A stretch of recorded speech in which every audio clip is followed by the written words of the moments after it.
Guten Tag, Mini-Lesson 3, Mini-Lektion, Mini-Stunde 3. Es ist Deutsch. Willkommen. Heute lernen wir sein, to be. Oder, ja, wir lernen, wir wiederholen, we're revising. Hopefully you've had a chance to look at the Quizlet and practice the verb to be.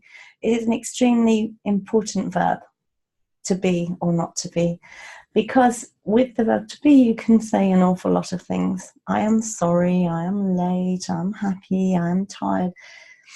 It's a very rich verb and it is very irregular. Haben, to have, is also quite irregular.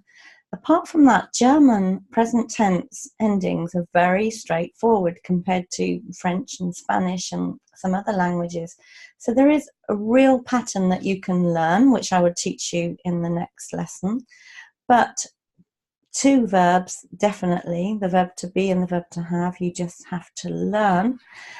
You can use the flashcards. So if you're not very techy or don't want to use a computer, you can write the things out on post-it notes and stick them around your room. But you must learn this verb to start with, the verb to be. The verb to have is also essential, and that will be in the next lesson, because I really believe rather than jump straight in and learn phrases, you need to start with the proper foundation and scaffolding.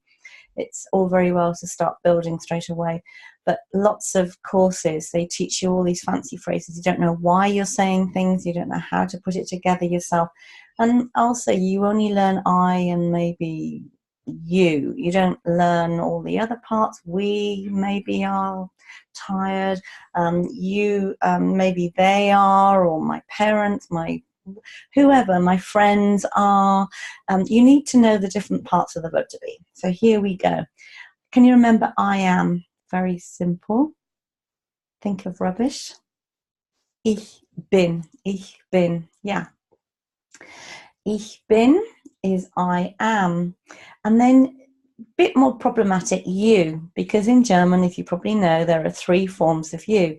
A lot to get our head around. In England, we only have one form of you. That's the word you. Whether it's one person, more than one person, one you, more than one, whether we know them or whether we don't.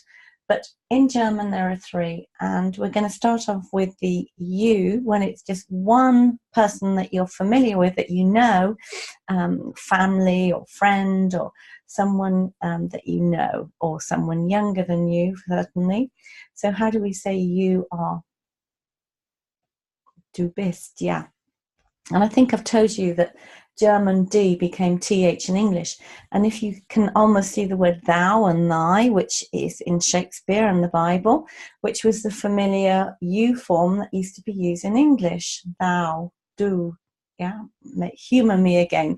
Du bist, you are. And then he is. How do we say he is? Ist, yeah. And why have I written der, masculine? Yeah, because all masculine nouns in German, and you know, I'm sure that all nouns or words in German that have the in front of them, they are either masculine, feminine, or neuter. This is 33.3% recurring chance that you'll get the right gender if you make a guess. Not 50-50, but it's 33.3333. There are three possibilities. If the word is masculine, it's a der word. And if we want to take away the actual noun, for example, let's think of table, Tisch. So it's der Tisch, it's masculine. I know it sounds really weird to us. How can a table be a der, a he word, masculine? But if you said the table is black, der Tisch ist schwarz. Let's say we want to take away the word the table and say it is. In German, you have to say he is.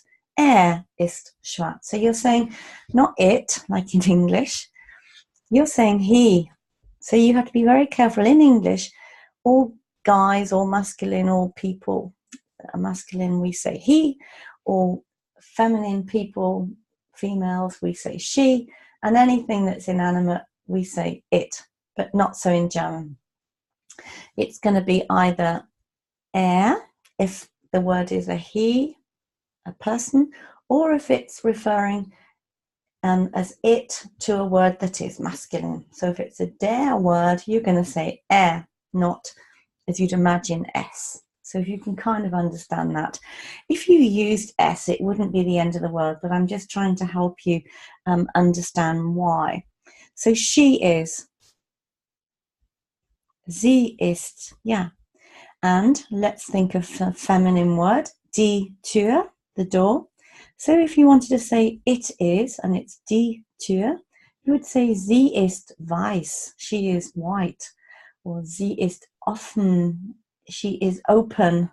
It sounds strange, but you would get used to that.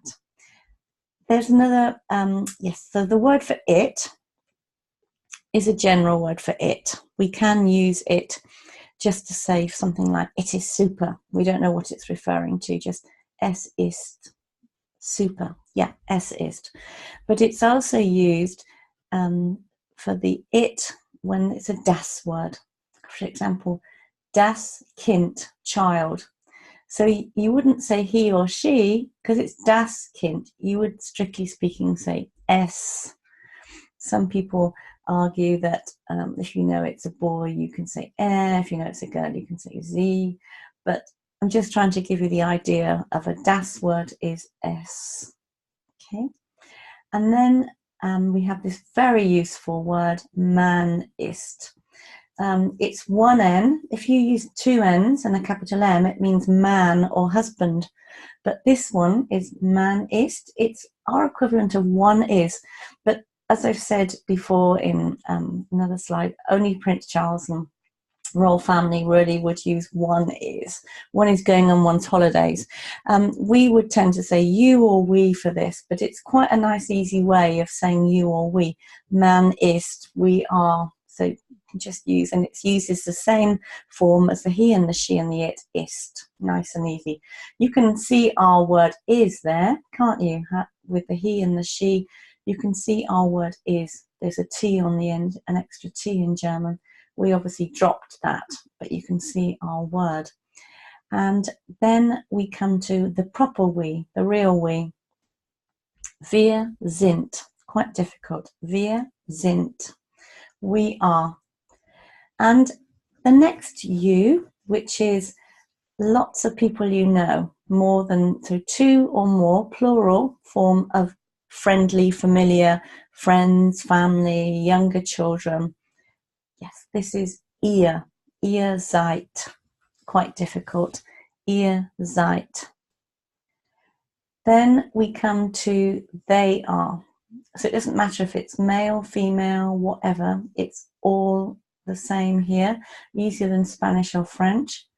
Sie sind. So whether it's all males, females, whatever, masculine, feminine, neuter nouns, it's always sie sind. But a slight complication, because we have this sie sind. If you're writing, you can see that it's a capital S, of course, unless it's the beginning of a sentence, then you won't see it's a capital S. When you're speaking, you won't hear a difference between sie sind and sie sind. It's obviously the context, the meaning, whether it means they are or you are polite form. So if you're being polite, if it's somebody you don't know, someone in a shop, hotel, someone you've never met before, if it's one person or more than one person, you will use sie sind. And my motto is always, if in doubt, if you're not sure whether to use polite or friendly, use the polite form. And they will quickly say to you, no, duzen. You can use the du form, but always use the sie if you're unsure. You are very kind, for example. Sie sind sehr lieb or sehr nett. Or, you use the polite if you're not sure.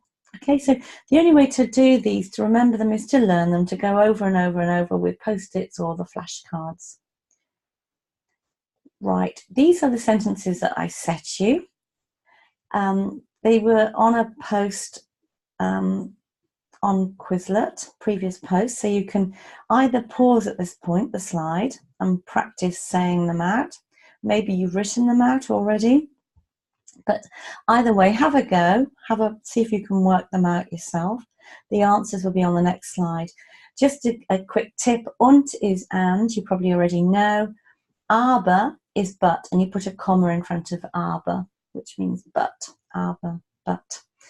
Okay, the adjectives, happy, froh, tired, müde, alt, etc., und so weiter, they were on the Quizlet as well for you to practice. Nice in German, we don't actually have to worry about adjective endings when they're used like this after the verb to be. If you have a noun after them, then you do have to think about adjective endings, but we'll look at that later. Okay, let's look at the answer to number 1.